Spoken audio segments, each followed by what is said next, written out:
So I'm just gonna do a little, I don't know, warning heads up video because I'm gonna be posting some videos today, and for the next few Sundays we'll see how long it takes to do everything. But I got a book coming out called Mercy, and that will be released next Sunday, the 14th. And you know, I wrote all the poems in it except for the title poem before I read Dworkin's Mercy. And I was reading it early this spring, and I got maybe, I don't know, somewhere around halfway, maybe a third of the way through. It was pretty early on. But I read it in like 2-3 days. I mean, it just took me away. But anyway, this is Dworkin's Mercy. And when I was writing it, I was like, oh my gosh, I got things to say. I got things to say about this and not about this. And, um, you know, like every good writer, she inspired me to write.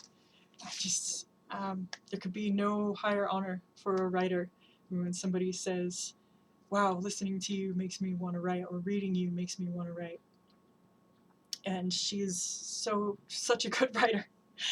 That's what happened to me. I started writing the title poem, and then when I looked over the previous poems, I was like, wow, Mercy is like, there's not a choice. The book has to be called that. So the book is called Mercy, gonna be out next Sunday, and I'm gonna release a little sneak peek poem from that. But then after I finished writing the book, and after I finished reading Mercy, I came into a copy of Andrea Dworkin's Child. Treasure! I have treasure! So this book is extremely rare. It's very hard to come by, and she wrote it when she was 19 years old and living in Crete as a refugee from the States. And it's a hard book. I was wondering, why didn't anyone do a PDF of it? And I found out why. Yep, I figured out why. I found out why no one else had done a reading of it, but I did a reading of it, not the whole book, just the long poem in it. And heads up, I mean, if you're the trigger warning kind of person, you know, and you need that kind of thing, and the child graves isn't a warning enough for you. Maybe you don't want to listen to this poem, and if you're a villain and hate watching my stuff, you should also, you know, not watch it. You watch it at your peril. Like, if you didn't think your soul was already endangered, then you watch this for the wrong reasons, and I swear the angels will hunt you down. So, in addition to that, I am also gonna read parts of Mercy. I'm not gonna read the whole book because there's only so many times that I can say the word in before I spontaneously combust.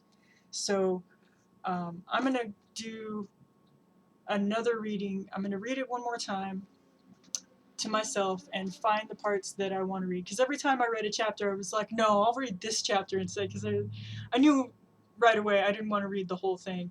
But I thought, okay, maybe I'll just read one chapter and entice some other readers to read it. Every time I got to a new chapter, I was like, oh, I'm definitely reading this chapter. And every chapter I got to a part in the chapter, I was like, I'm definitely not reading the entirety of this chapter. So what I'm going to try to do is I'm going to try to read all the things in it that I can stand to read, and leave out all the things that I can't. And for those of you who've already read this book, I'll be skipping a lot.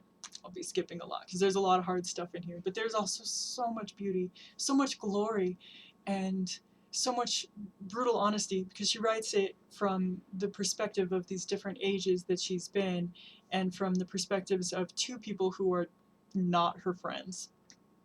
And the book is kind of sandwiched in between those two not very friendly perspectives.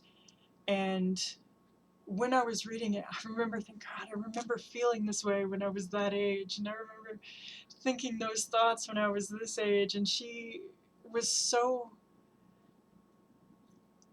selflessly honest, so brutally honest, so without a sense of self-preservation, and I mean, it was after my own damn heart. So I'm gonna have to share that with what of it that I can with y'all. And then I'm also going to do one excerpt from Last Days at Hot Slit. See, I thought I had everything that she had ever published once I got Child, and then somebody went and published this, and so I was like, oh man, okay, I got one more. So I had got this. I mean, I got this before I got Child, but I remember seeing this and being like, wait, there's more? Like, man. And yeah, there was more. There was a piece, I'm going to read the piece that was not published in her lifetime. It was found after her death by her husband, roommate, and her publisher, and it was completed, and she didn't tell either of them about it, which was, according to them, very unusual. And I'll probably read the preface explaining all of that.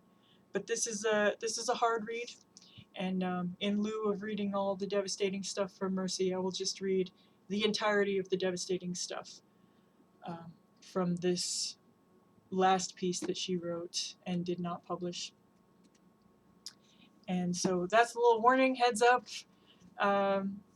and invitation to go and check out my book, Mercy. It's just a book of poetry coming out Sunday, September the 14th. And happy Lunar Eclipse. I'll be publishing today for the Lunar Eclipse, and then next Sunday I'll be putting out more excerpts from my book, and then on the next Sunday after that, for the solar eclipse, I'll be doing a reading from the last book that I published, Resound, and I haven't done any readings from that book. I published it a year ago, maybe 2 years ago. I think it was 2 years ago. Anyway, I published it a while ago. No, I published it 1 year ago, and I wrote the poem that I'm going to read 2 years ago. And I got to a place where my husband was like, you can't cry during every reading. You gotta rein it in. You have to like try or something. And you know, I take critique. I can hear. I'm gonna feel my real feelings all day, and if you have a problem with that, that's your problem. But I did want to try to get all the way through this poem. I might cry, but I'm gonna try to be able to read it. So I just wasn't able to even read it all the way through, even until last year. So I'm gonna try on the 21st for the Sunday solar eclipse to read this poem all the way through, and I'm gonna try not to cry. We'll see what happens. All right. Well, to all of the people who support me, whom I love, who love poetry, to all the strangers who are Dworkin fans, thank you. Thank you for being in the world. Thank you for everything. And until next Sunday.